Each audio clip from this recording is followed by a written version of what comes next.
Hoje, hoje é a sequência da nossa entrevista. Quero agradecer mais uma vez o gestor do Fundo Municipal de Trânsito, engenheiro Emerson Dias Gonçalves, que está conosco, para a gente dar sequência naquela nossa entrevista. Aquele dia estava chovendo, não foi fácil. Tudo bem, Emerson? Obrigado pela gentileza mais uma vez, irmão. É sempre um prazer. É uma retribuição da gentileza que você sempre tem conosco. Emerson, transporte no geral, mas ficou um pouquinho pendente aquele dia ainda na questão do mototáxi, para a gente completar. Você já está fazendo algum levantamento, enfim, mas nós temos que englobar tudo o transporte, né? Tigrão, na verdade, todos os serviços remunerados de transporte de passageiros em Balneário Camboriú, e como em qualquer cidade brasileira, passa por regulamentações próprias de cada município. Sim. Essas regras tanto formam um conjunto de leis municipais que tratam disso, que por sua vez respeitam leis federais, e também decretos que acabam compilando todas essas leis que tem por trás. O que a gente está notando é que não só o decreto e as legislações precisam ser revistas, como os procedimentos internos para cadastramento estavam tendo problemas. E a gente está numa força-tarefa lá para tentar organizar isso tudo, até porque o regulamento que data de 2003, ele é, na verdade, já está obsoleto. E ele estabelecia, ainda que precariamente, períodos para que cada tipo de atividade fizesse seu cadastramento. Perfeito. E final de janeiro nós temos os escolares e os táxis. Então a gente já está aí chegando num período crítico para inclusive renovação de cadastro. Então não só se atendo aos mototaxistas, mas também expandindo para os outros tipos de serviço, a gente já está tentando fazer um esforço maior ali para tentar resolver esses cadastros para efetivamente ter um controle maior de quem está nas ruas. Até porque é o seguinte, para fazer uma cobrança, hoje é dia 11. 11. Assumiu o dia 2. E assim, para fazer um comparativo, a gente anda muito nas ruas, avenidas do Balneário Camboriú. Amanhã eu vou trazer alguns números, tem mais de 85 mil veículos circulando, fora os que circulam aqui por dentro da cidade.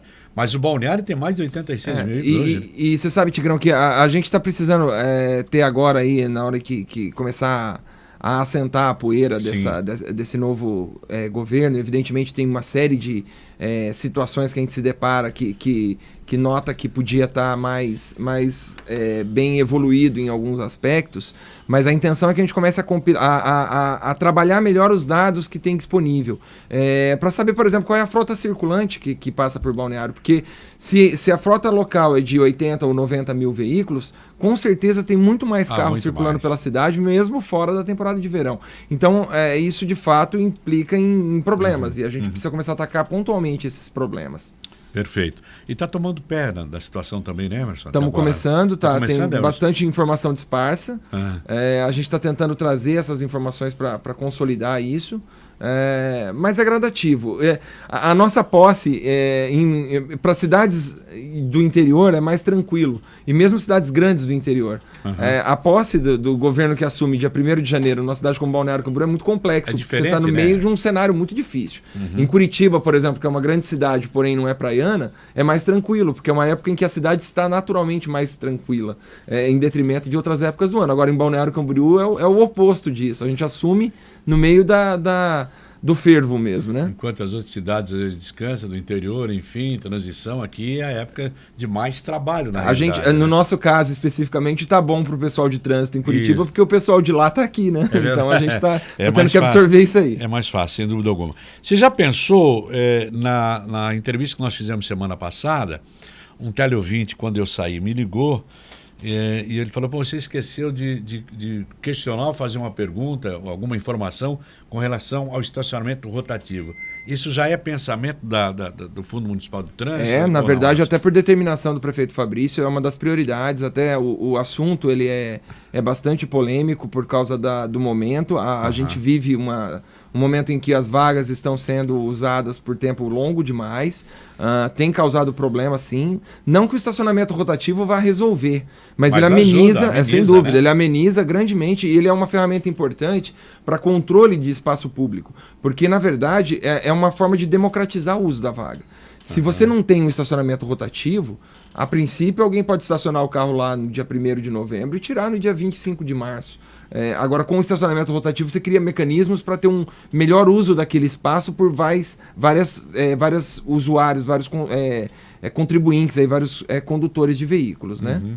Vamos deixar passar a temporada para fazer isso? A gente já está trabalhando na verdade, o Tigrão, tem um problema, porque Sim, como o contrato anterior ele está em litígio, né? Ele tem as tratativas estão acontecendo de uma forma não muito brandas ali, tá demandando judicialmente, etc. Diversas informações técnicas a gente está tendo dificuldade de localizar. Sim. Vou dar um exemplo para os ouvintes. A gente tem sim dimensionado o número de vagas. Isso até não é tão difícil, porque é uma grandeza física. Você vai lá e mede e consegue dimensionar. Agora, e a rotatividade no uso das vagas? Eu precisava dessa informação, tecnicamente falando, para poder dimensionar a viabilidade econômica do negócio. Porque uma coisa é eu ir lá e fazer uma pesquisa hoje e perceber que 5 carros ocupam uma vaga num dia, hipoteticamente. Sim. Porém, era um dos atributos que a empresa anterior tinha que nos municiar, era a informação efetiva de quantos carros estavam ocupando aquela vaga por dia. Porque quando entra o sistema em vigor, essa rotatividade aumenta, concorda comigo? Sim, Hoje tem 5 carros ocupando aquela vaga porque não tem nenhum tipo de controle. Quando começa a ter controle, esse número vai aumentar. Para quanto vai aumentar?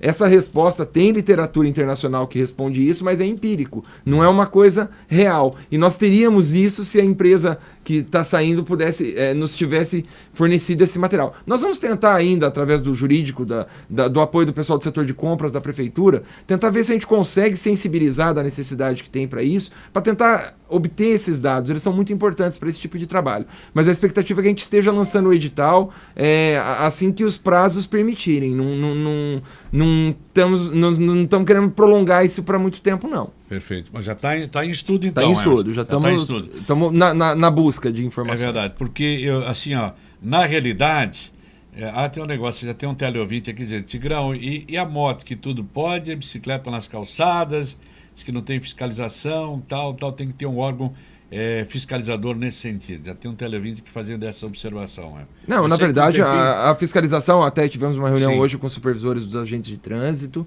há uma preocupação em fazer uma valorização do trabalho dos agentes de trânsito, efetivamente, num cunho mais operacional.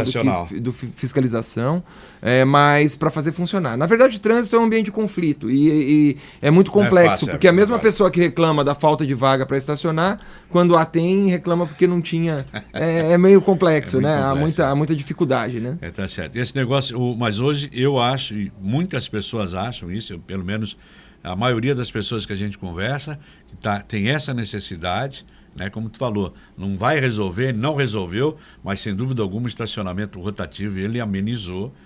Eu fico muito feliz, né? Tigrão, de perceber essa comoção da sociedade, porque em outros tempos a gente vinha conversar sobre isso e a dúvida era saber se haveria apoio ao sistema ou não de estacionamento rotativo, né? Eu só acho uma observação aqui, inclusive uma vez com um amigo meu, a gente estava discutindo, é o seguinte, que a empresa passada tinha lugares, eu não sei se tu vai levar isso como critério, Emerson, mais do setor comercial do que residencial, porque ele estava avançando muito também. Tinha ruas que eu acho que não havia necessidade de estacionamento rotativo. Né? Na verdade, Tigrão, as demandas elas têm que partir do poder público. Não pode ser a empresa a provocar esse tipo de situação. Existem... a partir do momento que você trabalha com critério técnico, fica mais difícil de ter esse tipo de situação, né?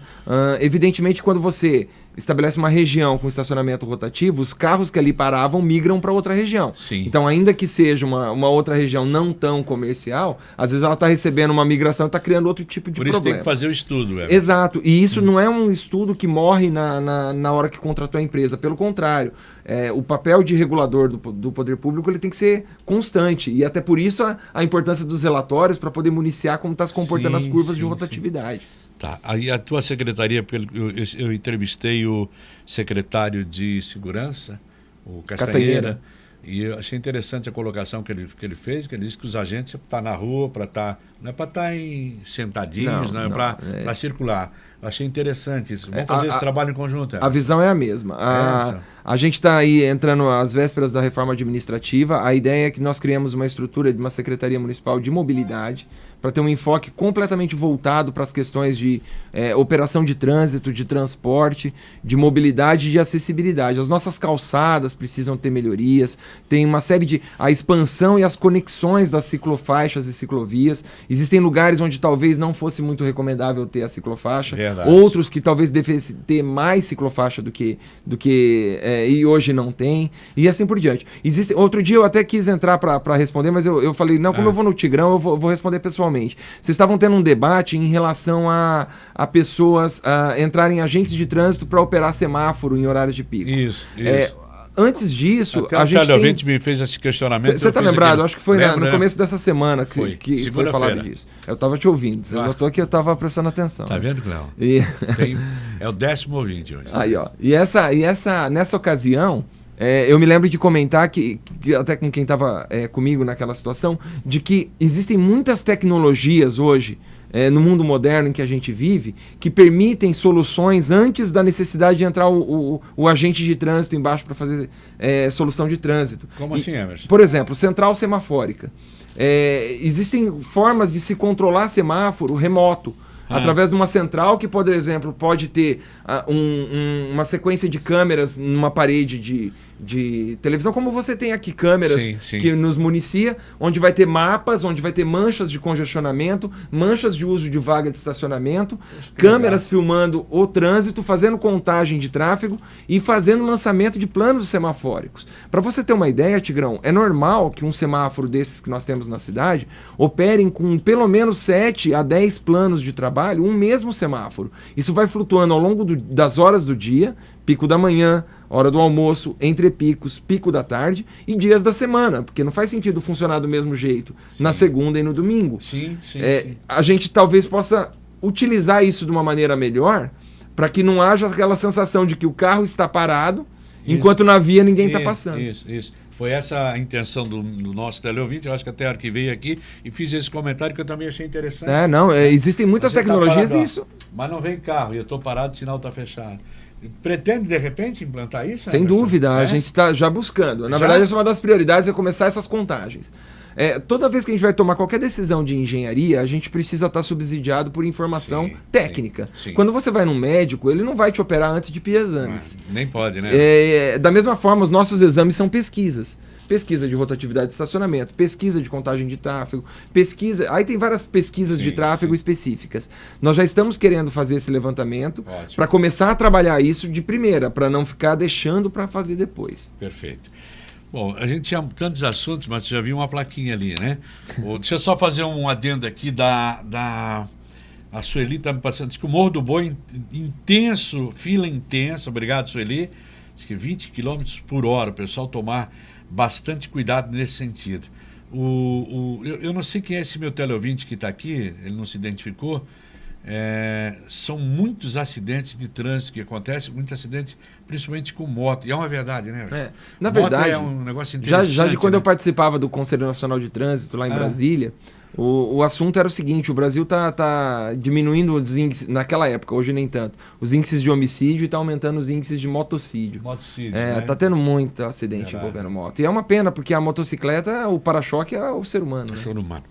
Emerson, eu queria agradecer mais uma vez, né, o gestor do Fundo Municipal de Trânsito, o Funtrans de Balneário de Camboriú, o engenheiro Emerson Dias Gonçalves. E sempre o seguinte, que a gente estiver fazendo algum comentário, que se você nos dá a honra sempre da tua audiência, enfim, sobre trânsito, sobre alguma coisa, né, por gentileza, a gente está aqui à sua inteira disposição. Mais uma vez, obrigado, viu, Emerson? Tigrão, eu sempre agradeço, estou à disposição, até da população como um todo. Vamos tentar imprimir uma qualidade dentro das limitações que a cidade nos impõe. Mas o que puder ser feito, a gente vai trabalhar nisso. E conte conosco aqui sempre para divulgação. Da mesma forma, Tigrão. Obrigado. Obrigado, Emerson.